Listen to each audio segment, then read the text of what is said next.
दोस्तों, मंजिलें उन्हीं को मिलती है जिनके सपनों में जान होती है। सिर्फ पंखों से कुछ नहीं होता दोस्तों, हौसलों से उड़ान होती है। और मेष राशि वाले दोस्तों, आपका तो स्वभाव ही है सबसे पहले और सबसे आगे रहने का। 2026 का यह पहला सप्ताह आपके इसी हौसले को नई उड़ान देने आया है।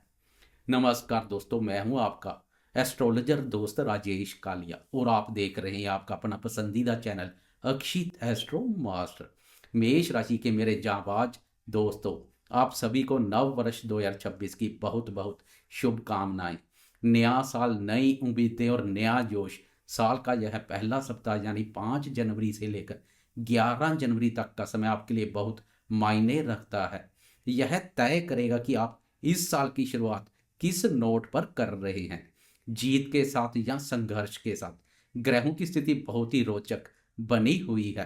भाग्य का दरवाजा खुला है, लेकिन कुछ ग्रह अस्त होकर आपकी परीक्षा भी ले रहे हैं।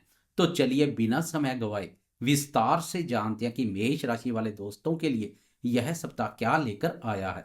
दोस्तों, सबसे पहले इस सप्ताह के आकाशीय कैबिनेट यानी ग्रहों की स्थिति को समझते हैं। चंद्रमा की चाल पर तो हम आगे विस्तार से बात करेंगे, क्योंकि वो हर 2.25 दिन में बदल जाते हैं। लेकिन बाकी ग्रहों की स्थिति इस सप्ताह शिथिल बनी हुई है, जो एक बहुत बड़ा संकेत है। सप्ताह की शुरुआत में देवगुरु बृहस्पति आपकी राशि के तीसरे भाव यानी मिथुन राशि पर संचार करेंगे, जो आपसे मेहनत करवाएंगे लेकिन ज्ञान भी देंगे। केतु महाराज आपकी राशि के पंचम भाव सिंह राशि पर संचार कर रहे हैं। सबसे खास बात यह है कि आपके नवम भाव में यानी भाग्य स्थान में ग्रहों का मेला लगा हुआ है। धनु राशि में सूर्य, मंगल, बुध और शुक्र, ये 4 बड़े महत्वपूर्ण ग्रह एक साथ संचार कर रहे हैं। नवम भाव में 4 ग्रहों का होना बहुत बड़ी बात है, यानी किस्मत तो आपके साथ खड़ी है। लेकिन यहाँ एक पेच भी है। इस सप्ताह आपके राशि स्वामी मंगल और सुख के कारक शुक्र सूर्य के बहुत करीब आ गए हैं। इस वजह से ये दोनों ग्रह पूर्ण अस्त जैसी अवस्था में रहेंगे। इसका मतलब है कि ग्रह तो अच्छे घर पर है, लेकिन वो अपनी पूरी पावर नहीं दिखा पा रहे हैं। और राहु आपके 11वें भाव लाभ स्थान पर संचार कर रहे हैं। शनिदेव 12वें भाव पर मीन राशि पर संचार कर रहे हैं। यह स्थिति आपके जीवन पर क्या प्रभाव डाली, आई से गहराई से समझते हैं। जीवन के सभी महत्वपूर्ण क्षेत्रों पर बात करेंगे। मैं आपको कोई झूठे सपने नहीं दिखाऊंगा, बल्कि ग्रहों की हकीकत बताऊंगा, ताकि आप सही फैसले ले सकें। सबसे पहले बात करें भाग्य और करियर की, तो मेष राशि वाले दोस्तों, नवम भाव में 4 ग्रहों का होना यह बता रहा है कि सप्ताह भाग्य का पूरा सपोर्ट आपको मिलेगा। अगर आप कोई नया काम शुरू करना चाहते हैं या विदेश से जुड़ा कोई व्यापार करते हैं, तो यह सप्ताह बेहतरीन है। लेकिन सावधान, आपके राशि स्वामी मंगल अस्त है। इसका मतलब है कि आपके अंदर काम करने का जज्बा तो होगा, लेकिन शरीर शायद कुछ साथ ना दे पाए, या फिर आप बहुत जल्दी थक जाएं। ऑफिस में आपको लगेगा कि मेहनत आप कर रहे हैं, लेकिन क्रेडिट कोई और ले जा रहा है। पर घबराए नहीं, 11वें भाव का राहु आपको अचानक लाभ दिलवाएगा। बॉस आपकी बात मानेंगे, बस अपनी ऊर्जा को बिखरने ना दें। बात करें आर्थिक स्थिति की, तो आर्थिक रूप से यह सप्ताह मिला जुला रहेगा। एक तरफ राहु 11वें भाव पर बैठकर आपको अनचाहा या अचानक धन लाभ करवा सकते हैं। शेयर मार्केट या अन्य स्रोतों से लाभ के योग बन सकते हैं। लेकिन दूसरी तरफ कर्मफलदाता शनिदेव 12वें भाव पर संचार कर रहे हैं। 12वां भाव खर्च का है। सप्ताह की शुरुआत में ही आपके सामने कुछ ऐसे खर्चे आ सकते हैं जिन्हें आप टाल नहीं पाएंगे। शायद घर की मरम्मत या किसी गैजेट की खरीदारी। पर भाग्य स्थान मजबूत है, इसलिए धन का प्रवाह बना रहेगा। अब बात करें शिक्षा और संतान क्षेत्र की, तो इनका विचार पंचम भाव से किया जाता है। पंचम भाव पर केतु संचार कर रहा है। विद्यार्थियों के लिए यह समय थोड़ा ध्यान भटकाने वाला हो सकता है। आपका मन पढ़ाई से उचट सकता है, या आप किसी गहरे शोध में खो सकते हैं। जो विद्यार्थी विदेश जाकर पढ़ाई करना चाहते हैं, उनके लिए कोई अच्छी खबर आ सकती है। संतान पक्ष को लेकर थोड़ी चिंता हो सकती है। केतु संतान से थोड़ी दूरी या वैचारिक मतभेद करवा सकते हैं। अगर आपकी संतान छोटी है तो उसकी सेहत का ध्यान रखें। अगर बड़ी है तो उन पर अपनी मर्जी थोपने की कोशिश ना करने, वरना वाद विवाद देखने को मिल सकता है। बात करें प्रेम संबंध और दाम्पत्य जीवन की, तो प्रेम संबंधों के लिए यह सप्ताह बहुत नाजुक रहेगा।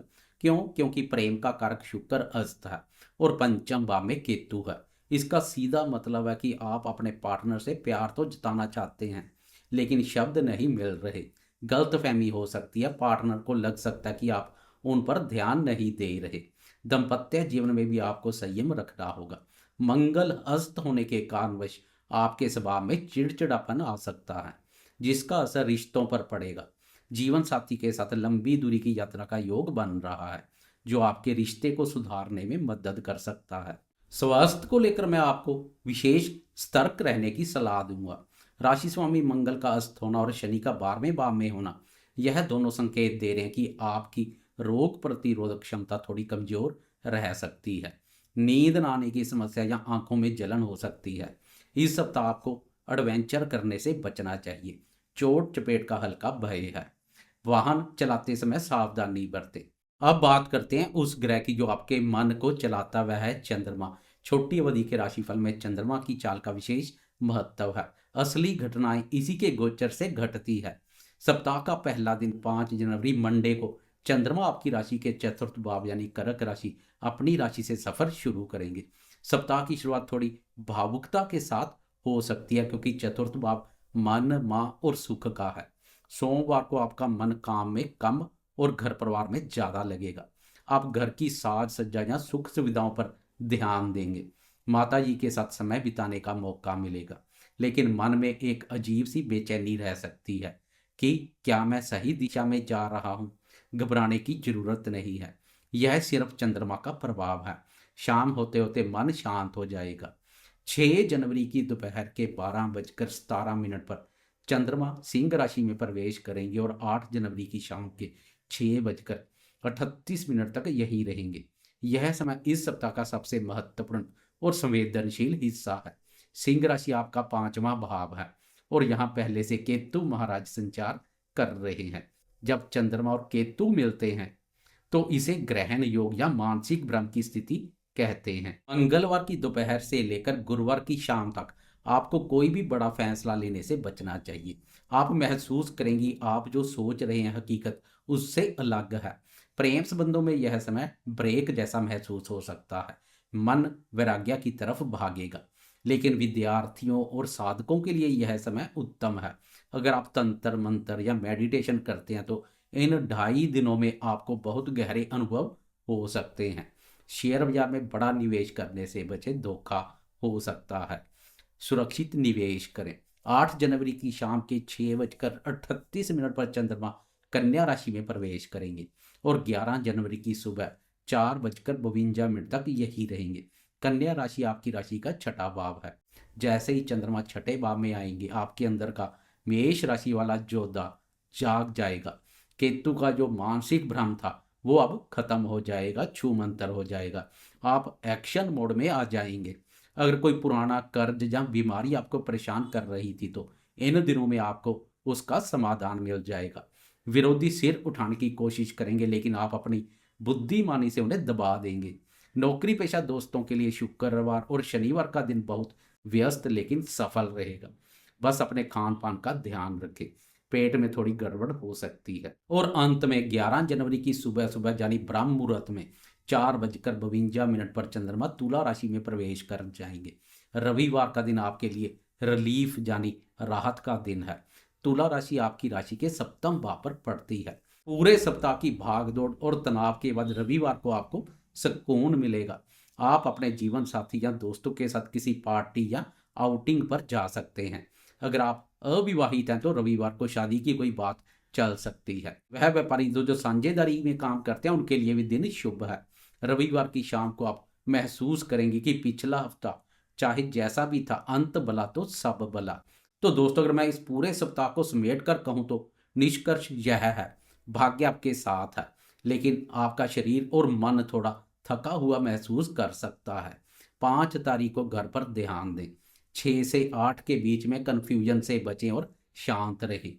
9-10 को जमकर मेहनत करें और विरोधियों को पछाड़ें।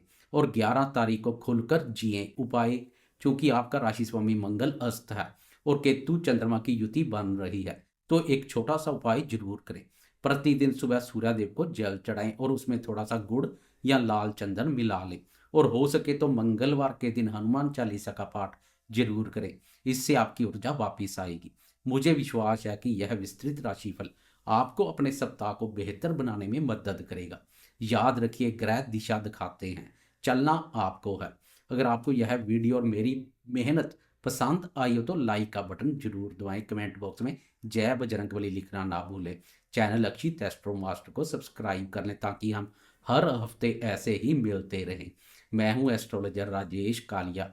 अगले वीडियो में फिर मिलूंगा, तब तक के लिए नमस्कार। जय हिंद।